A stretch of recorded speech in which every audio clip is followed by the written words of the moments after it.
What is up? It is the Figure Hunter, and today we're going to talk about the new Garmin Venu X1. So I had some time with it. I just wanted to sort of show you a hands-on comparison. I'm looking at it in very microscopic silos of different things. So I'm not sure when this video is going to come out relative to maybe one of those silos of things like how bright is the flashlight? What do I think about this relative to the 970 that just came out? How does this, compare for the first workout if you wear the optical heart rate sensor on the wrist for just lifting? I just did that.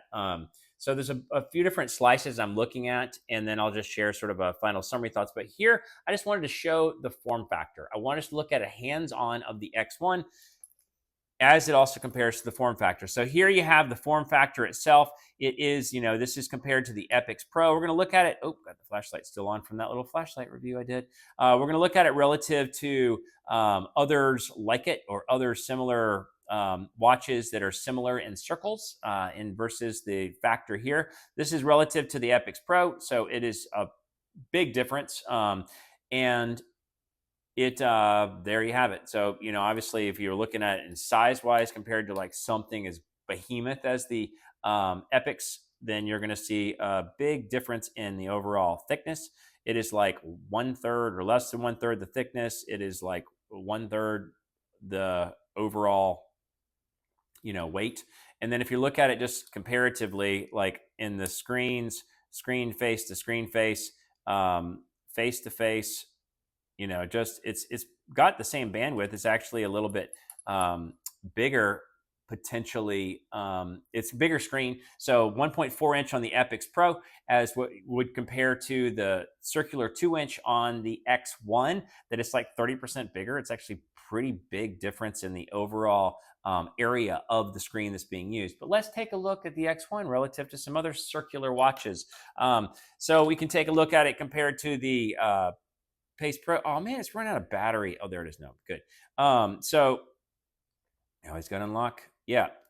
So you can see the overall, so the way it would look relative to the Coros Pace Pro, and it's just plasticky relative to the big square and the screen size. I'm not going to get into the nuances of it, but relative to like one of the plastic models, this is probably compared to similar size to the 570.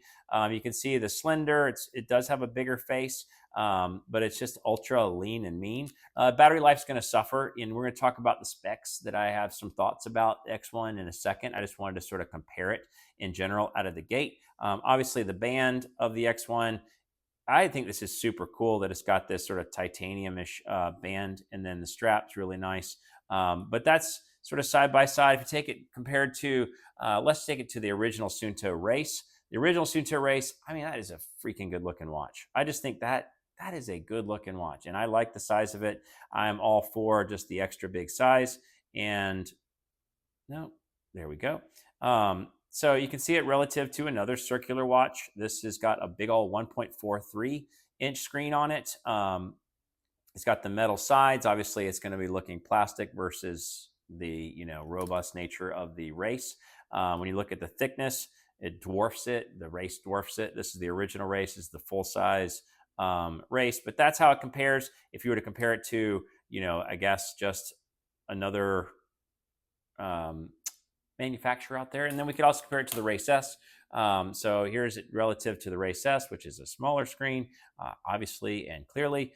The Race S I really like because it did have a better heart rate sensor on there. So there you have all the details if you were to compare it there. And if you were to compare it in size and thickness versus the Race S, the Race S is actually pretty slender. It's pretty small, pretty compact, but you're going to lose a lot of bandwidth on the overall screen functionality. And then, Garmin just has a lot more physiological analysis aspects that you might find to appreciate. So anyway, just size-wise compared to all the others that are out there. And then finally, just again, size-wise to the beams. I wish I had a 970. I wish I was a big channel and they just sent me stuff, but they don't, and I can't just buy everything.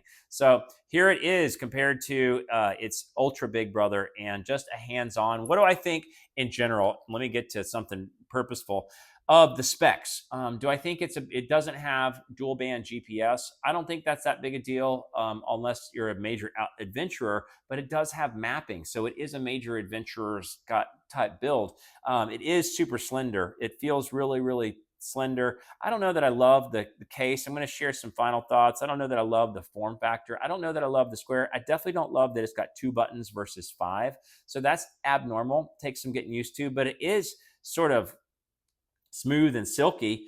But I can tell you right out of the gate and it doesn't have ECG. So let me stick to the facts. It's got the 22 millimeter quick release, which the 970 has pins that you could make quick fit, as well as obviously the Phoenix and the Epix, and they have all quick fit, which is much more robust. It does have the full mappings and the full feature set there, and it's got all the cool mapping features like full topological maps and full spectrum on that aspect. In a screen, a small. It's got something called Workout Benefit, which is small, but a small feature that's unique to this, at least this time. It does have the flashlight, which I am fundamentally dependent on, as well as anybody that has ever had one would be. I don't think anybody's going to go back, no matter what they say. Flashlight is dependent. It's sapphire glass. So when I look at this and I think like, okay, it's $800. It's $800 for the X1. What can I tell you out of the gate before I go into like a full review? I'm an always on dependent person, and 2.5 days, which is what the ballpark, what I'm guessing it's going to get. 2 days, 2.5 days, it was 100% earlier. Obviously done some testing, it's 100% earlier. It's 34% down, and 2.5 days, not okay. But I think about like 2.5 days is not okay if you are a map watch. If you're a watch that uses maps, that's there for maps, like if you can look in the weather, like it's going to like suck it to the ground if you use the maps. Then the maps don't have as much purpose. If you use it for hiking, if you're just like out on the trail, you're definitely charging it every night if you're really using the maps. So, you might as well, you should have just done slender, made it like a 570 competitor versus a 970 competitor. I should have shared this in the 970 comparison because I already did that video because I'm just doing a lot of thoughts right now. So I don't think that's going to work to have that kind of battery life. I don't think that's going to work to have a 2.5 day battery life. I don't like that it has 2 buttons. I'm just used to 5. I like controlling it more on buttons than on screen. But, that's one thing. That's sort of a side thing. And then the fact that it doesn't have multi-band GPS, I don't know that matters. It doesn't have as big of an impact to me. It doesn't have ECG. But the fact that it lacks these things, it's got all the mapping. It's got all the feature mapping. It's got all like the basic features of the Phoenix 8 or the 970. Wow, it's feature rich. But if it's got a shorter battery life, then that takes out the mappings or the usefulness of the mappings. And if it doesn't have the dual band GPS, then it really is not as much of an adventurer watch as you might feel the 970 or the Phoenix 8 would be. And it's $800. So the slenderness is like you're paying for the square nature and the slenderness, and maybe a little bit for the bigger screen, because the screen is, from an area calculation, is a lot bigger. So you're paying for the screen. But it's all $800. I don't quite get it yet. So I'm just going to sort of continue to test it, and I'll do some final thoughts later. And that is my first hands-on looking at the form factor, new edition from Garmin, compared to some of the other sort of circular models out there, and kind of how it compares to sort of other models in general, and how my first thoughts are on the fact sheet, specs, and that sort of thing. It's a Figure Hunter. Thanks so much for watching.